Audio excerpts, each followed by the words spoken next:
ইমাম আবু হানিফা রহমতুল্লাহ প্রমাণিত আকীদা ও ফিকহ কিতাবগুলো কি কি এবং এগুলির সনদের গ্রহণযোগ্য কতটুকু এবং দেওবন্দিরা কি প্রকৃত হানাফি? একসাথে অনেকগুলো প্রশ্ন। আবু হানিফা রহমতুল্লাহ থেকে প্রমাণিত কোনো আকীদার কিতাব প্রমাণিত আসলেই নেই, ফিকহের কিতাব তো মোটেই। তার ফিকহের বর্ণনাগুলি কে লিখছেন? ছাত্ররা। আকীদার কিতাবটা কে লিখছেন? তার ছাত্র। একটা তার ছেলে লিখছেন হাম্মাদ, আরেকটা তার ছাত্র আবু মুসি আল বালাখি লিখছেন। আগেকার দিনে আলেমরা বলে দিতেন ছাত্ররা লেখেরা, এটাকে দিকে নেসবত করা, আলেমদের দিকে নেসবত করা। তো আবু হানিফা রহমতুল্লাহ আলাইহি ফিকহের কথা কে লিখছেন?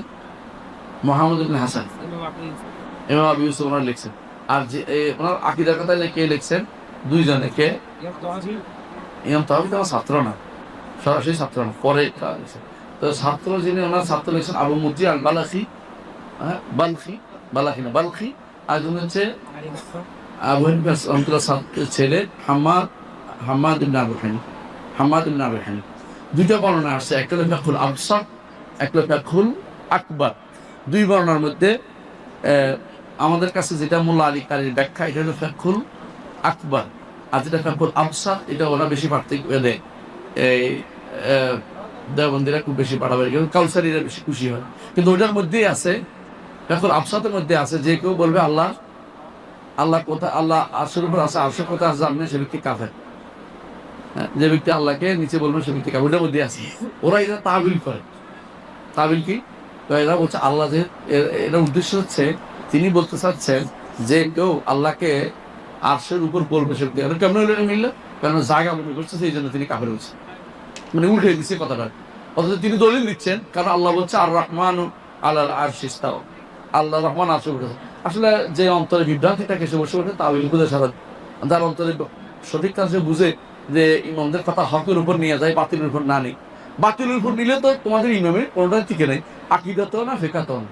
এই জন্য বাতিলের উপর নেওয়া যাবে না, হকের উপর নিতে পারলে নেবেন, নইলে বলবেন যে তুই আমার কিতাব কই, জিজ্ঞাসা করো ওনার কিতাবটা কই, দেখতে পাচ্ছি না। যদি হক বলে তো ভালো, না হলে বাতিল। দেওবন্দিরা প্রকৃত হানাফি কিনা? হানাফি ঠিক আছে, কিন্তু আকীদা শুদ্ধ নেই।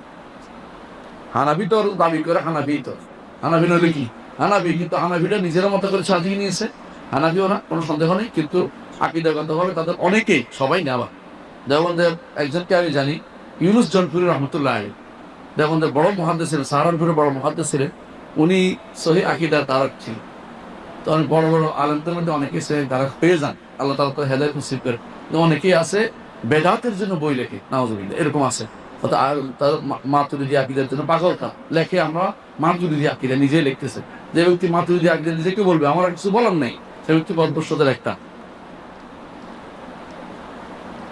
দেওবন্দিদের আকীদাগুলো কি কি? তারা কি আহলুস সুন্নাহর একটা দেওবন্দি একটা বই আছে, এটা পড়বেন।